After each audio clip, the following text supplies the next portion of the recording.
Bonjour tout le monde. Aujourd'hui, on va travailler une leçon de langue. Cette leçon s'intitule l'expression de la cause. À la fin de cette leçon, on va être en mesure d'exprimer correctement la cause en utilisant différentes expressions pour introduire cette cause et on va connaître les différences qu'il y a en employant chacune de ces expressions. La leçon va être expliquée à partir d'un corpus de phrases ou bien un ensemble de phrases. On va expliquer phrase par phrase. Première phrase, les élèves sont motivés parce qu'ils vont rédiger une nouvelle. Il s'agit ici d'une phrase complexe. Pourquoi? Eh bien, parce qu'on a deux verbes qui sont conjugués tout d'abord. Le premier verbe est motiver, le deuxième est rédiger. Puisqu'on a donc deux verbes, donc nous avons deux propositions. La première proposition, les élèves sont motivés. C'est une proposition principale. Parce qu'ils vont rédiger une nouvelle, c'est une proposition subordonnée de cause introduite par parce que. Pour identifier cette subordonnée, on peut poser une question à partir de la proposition principale. On peut dire par exemple, les élèves sont motivés pour quelle raison? Ou bien, pourquoi les élèves sont motivés? Et à ce moment-là, on va avoir comme réponse parce qu'ils vont rédiger une nouvelle. Donc, cette proposition est une proposition subordonnée de cause introduite par parce que. Phrase 2. Comme le professeur n'est pas venu, le cours a été annulé. La proposition principale ici est la deuxième phrase. Le cours a été annulé. Comme le professeur n'est pas venu, proposition subordonnée. Comme vous voyez, à la différence de la première phrase, dans cette phrase, on a commencé par la subordonnée. Pourquoi? Parce qu'on a utilisé la conjonction de subordination comme. Donc, quand vous utilisez cette conjonction, il faut la mettre toujours au début de la phrase. Troisième phrase. Puisqu'il pleut, je reste à la maison. Donc, on peut dire je reste à la maison puisqu'il pleut. Donc, il n'y a aucun problème. Donc, on dit que la proposition subordonnée, elle est interdéplaçable. Ça veut dire qu'on peut la déplacer sans que le sens de la phrase change. Donc, nous avons deux verbes, rester et pleuvoir. Première proposition, puisqu'il pleut, proposition subordonnée introduite par puisque. La deuxième proposition, c'est une proposition principale. Je reste à la maison. Quatrième phrase, il arrive toujours en retard sous prétexte qu'il habite loin. Sous prétexte qu'il habite loin, est une proposition subordonnée introduite par que. Donc, pour les quatre phrases, ces quatre premières phrases, ce sont des propositions subordonnées. Donc, on utilise dans ces quatre premières phrases des propositions subordonnées de cause. Ce sont les propositions qui sont soulignées. Donc, une remarque à faire, c'est que pour le verbe employé dans la proposition subordonnée, il doit être conjugué en mode indicatif.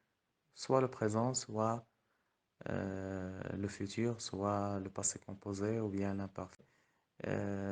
Donc, il faut respecter la concordance des temps par rapport à la proposition principale. On passe à la cinquième phrase. Nous avons une nouvelle notion à expliquer dans cette phrase. Mon PC est planté à cause d'un virus. Comme vous voyez, nous avons un seul verbe. C'est planté ou bien planté. Et nous avons la conjonction à cause de. C'est une locution prépositive qui apporte un sens négatif à la proposition. à cause d'un virus et il est toujours suivi d'un groupe nominal, un virus. On n'utilise pas de verbe après à cause de. Donc c'est une cause négative. Le virus est quelque chose qui est mauvaise. Phrase suivante, il a réussi grâce à son travail. Cette phrase, c'est à peu près le contraire. Je parle du sens par rapport à la première proposition. Ici, grâce à son travail, c'est quelque chose qui est bon. Donc, c'est pour cela que j'ai utilisé plus. Donc, pour les deux phrases, ce sont des locutions prépositives qui sont suivies par un groupe nominal. Phrase suivante, elle n'est pas venue car elle est malade. Donc, vous voyez qu'on a deux propositions. La première, il n'est pas venu. La deuxième, elle est malade. Ces deux propositions ils sont indépendantes. Au contraire des propositions qu'on a vues en haut, ils sont subordonnés. La proposition subordonnée, elle est subordonnée à la principale. Ici, chaque proposition est indépendante, mais ils sont coordonnés et on a utilisé la conjonction coordination car qui exprime la cause. Donc, pour cette phrase, nous avons deux propositions qui sont coordonnées. Phrase 7, dernière phrase. Route, barrée, travaux. Donc, il y a absence ici de moyens d'expression de la cause. On n'a pas utilisé une expression pour introduire la cause. Nous avons utilisé juste la ponctuation. Mais implicitement, on comprend qu'il y a une cause. Par exemple, on peut dire comme question, route barrée, pourquoi on a barré la route? Ou bien pourquoi la route est-elle barrée? Donc bien sûr, comme réponse, parce qu'on a les travaux. Donc on dit, c'est une cause exprimée par juxta. Nous arrivons maintenant à la deuxième diapositive dans laquelle on a essayé de présenter une figure qui résume un peu la leçon de la cause. Comme vous voyez, nous avons au centre de cette figure la cause avec une petite définition en bas. La cause, c'est le motif, la raison d'une autre action, d'un autre fait. Donc, à partir de cette définition, on comprend que pour exprimer une cause, il faut avoir obligatoirement deux faits ou bien deux actions. Une action constitue la cause par rapport à une autre action. Par exemple, il n'est pas venu car il est malade. Nous avons deux actions ou bien deux faits dans cette phrase. Premier fait, il n'est pas venu parce qu'il est malade, c'est le deuxième fait. Donc on dit, il y a une relation de cause entre le fait 1 et le fait 2.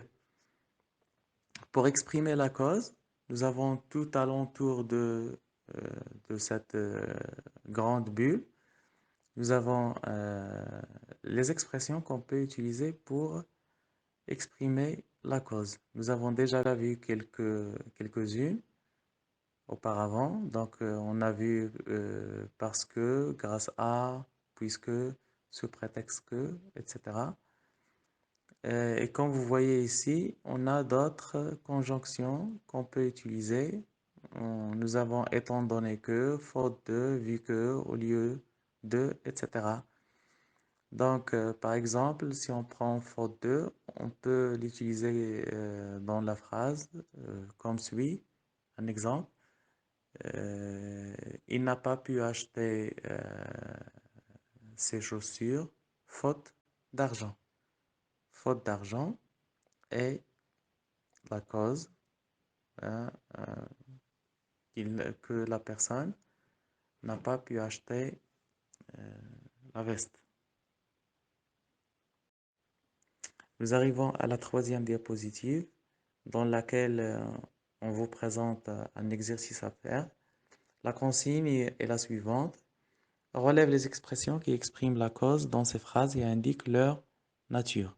Donc, nous avons plusieurs phrases et on doit essayer de les décortiquer ou bien de les séparer, de chercher la proposition principale, la proposition subordonnée, ou bien coordonnée, ou bien juxtaposée, etc.